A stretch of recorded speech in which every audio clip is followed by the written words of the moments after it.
I think the actual PLC we're using is somewhere in here. It's one of these two. Not that it matters, the language is the same for all of them. Well, how would you cascade timers? Well, I'll show you a way. Let me call this, let's see, I guess I'll call this the green timer.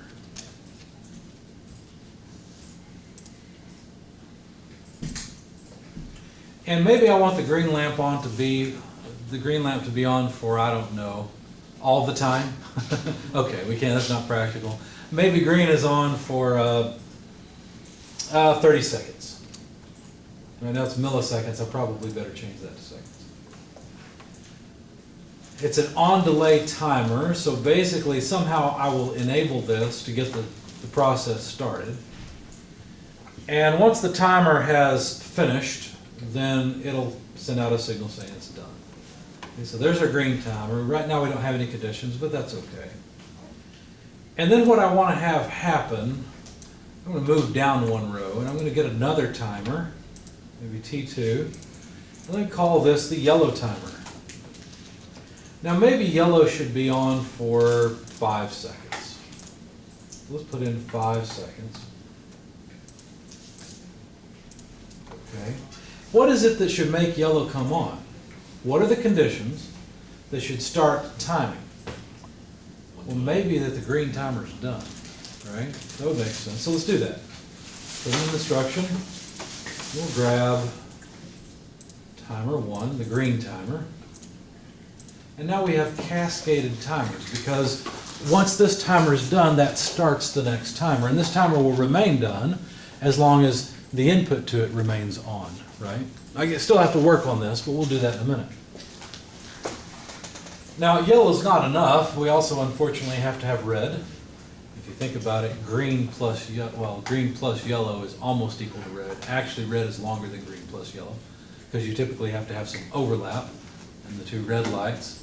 So if you think about the reason that when you come to a red light, it's most likely to be red, because that's just the highest probability. It's on the most time. So it makes sense. Anyway, where are the flying cars? We don't have them yet. Or the That cars, doesn't change anything. or the cars in the tunnel, in Musk's tunnel. In Musk's tunnel? Yeah. I don't think there could be any red lights in those. All right, so let's see, red timer. I forgot to call this yellow timer. I just called it yellow. Okay, so far so good. Now, the red timer, which is what I'm working on now, has to be at least 35 seconds. Eventually, I would have 2 sets of these, right? One for one direction, one for the other direction. But what I have to have happen is have this timer come on after the yellow timer is done. Okay, no big deal. The yellow timer is done. Then turn on this timer. Okay, that's good. Now, this is kind of like a house of cards, right? Set this one up, it drives this one drives this one. How do I reset this one? When you put T3 up there? I think so. How about if I say when T3 is not done? When the red timer is not done, then turn this on. Right? This will be a free run. This won't do anything. It won't actually drive stoplights yet, but it will time the way I want it to.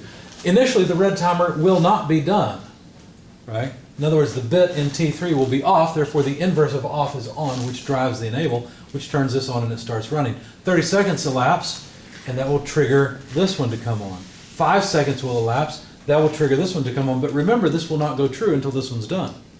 So finally, after 35 seconds more, this will go true. The inverse of true is false, and so that resets this, which turns off this, which resets this, which turns off this, which resets this. You see how it's cascaded? Okay. So these are cascaded timers. Now let's make it actually do something useful. Now I would like to have a couple of lights come on. For example, maybe on output 1 is the green lamp. What did you grab from the side when you did that again? I just grabbed an output, Oh, just out. just an output. Now, how will I make this come on when this timer is running? Well, there's a couple different things that I could do here. What I could do is I could say, turn this on when, let's see, when yellow is not running.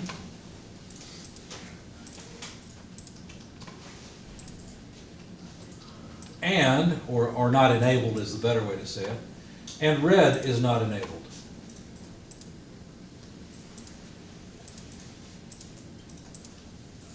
Really what I'm trying to say is turn this on when this one's enabled, right? Or running. But I don't want this to be on when this one's enabled but not running. We'll change the logic in just a minute, but for right now this will work. Now here's what the typical student will do. Let me add a couple more bulbs. Let me show you what a typical student will do when they're beginning to learn programming. Let me add in a couple more outputs. Let's see, for example, we'll need a yellow lamp. We'll also need a red lamp, unfortunately.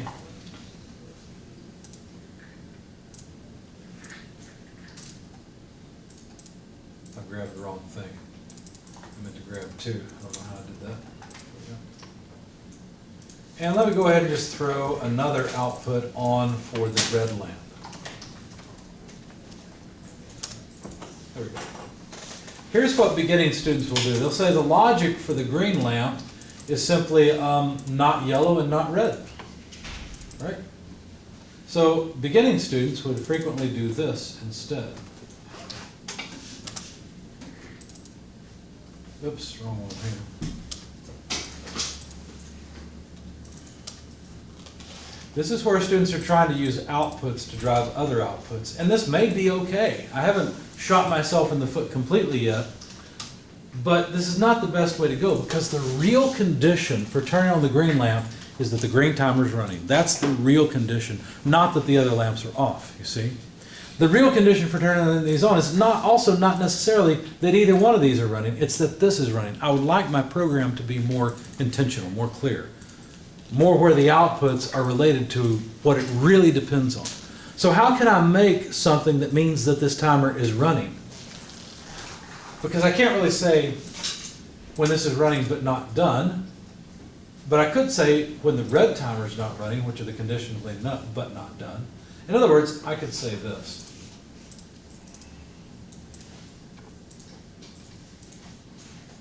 Let's see.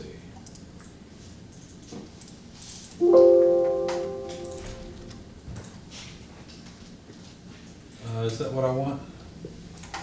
Yeah. So when the green timer is not done and the red timer is not done, then turn on the green lamp. Okay? Because what's going to happen every time is, first of all, the green timer is going to run because it starts the program, right? Even if it didn't, T1 would not be done, T2 would not be done, so by default this is the one that's going to start. But this one's going to remain on until the other two have finished their running. So this one will be on, or this timer will be running, but not done, first. So the green lamp would be on if the red timer is not running, which is equivalent to this enable, and when the green timer is not done. But once the green timer is done, the red timer may not be running, but if the green timer is done, then the green lamp will go off. That's what I want. You see how I'm referencing the timers themselves rather than the other lamps? What are the conditions? Help me out here. What are the conditions for the yellow lamp to be on? Green timer has run out. Good, green timer done. And, a logical and. And what else? Red is not on. No.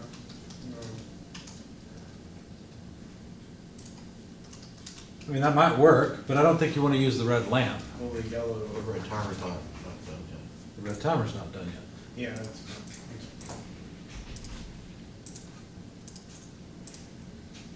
So if the green timer is done,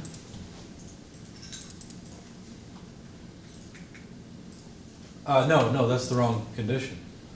Because, would that work? Well, if the red timer's not done, it won't be outputting. This won't work though.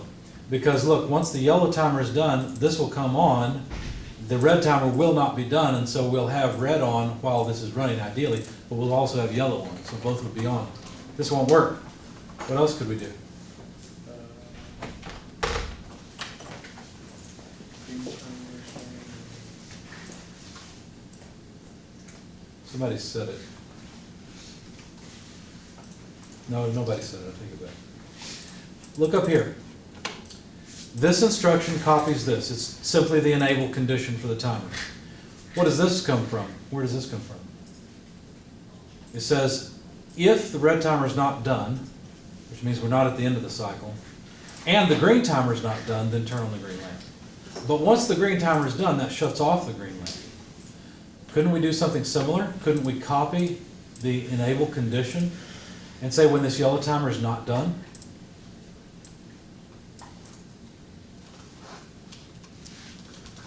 So let's think about this logically.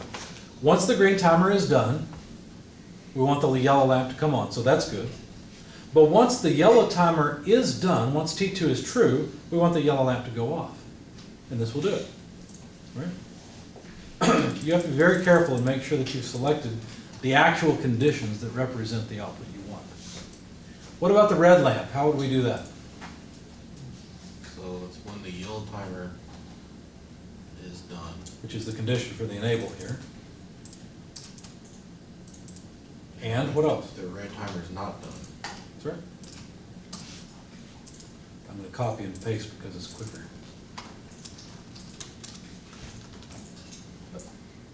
You see how we're consistent? This is a much better program setup than trying to use a bunch of outputs for most things and messing with, outputs as inputs. This is much cleaner because, look, you can understand how the timers cascade with just a little bit of experience. And it's pretty easy to see once green timer is done, that triggers yellow, yellow timer is done, that triggers red, and once red timer resets, then that resets the whole thing. That's pretty easy to figure out. But then you can look at this and see consistency for driving the lamps. Red timer not done, which is the same as this. Green timer not done, right? Green timer done, which is the same instruction for driving the enable, and yellow timer not done. We've set it up where it's very consistent, so it's easy to read and easier to understand. Okay? So these are cascaded timers. You can cascade counters as well. If counting up to whatever, well, I don't know, what is it here? We have a double word. Let's go to standard mode. Maybe we need scientific.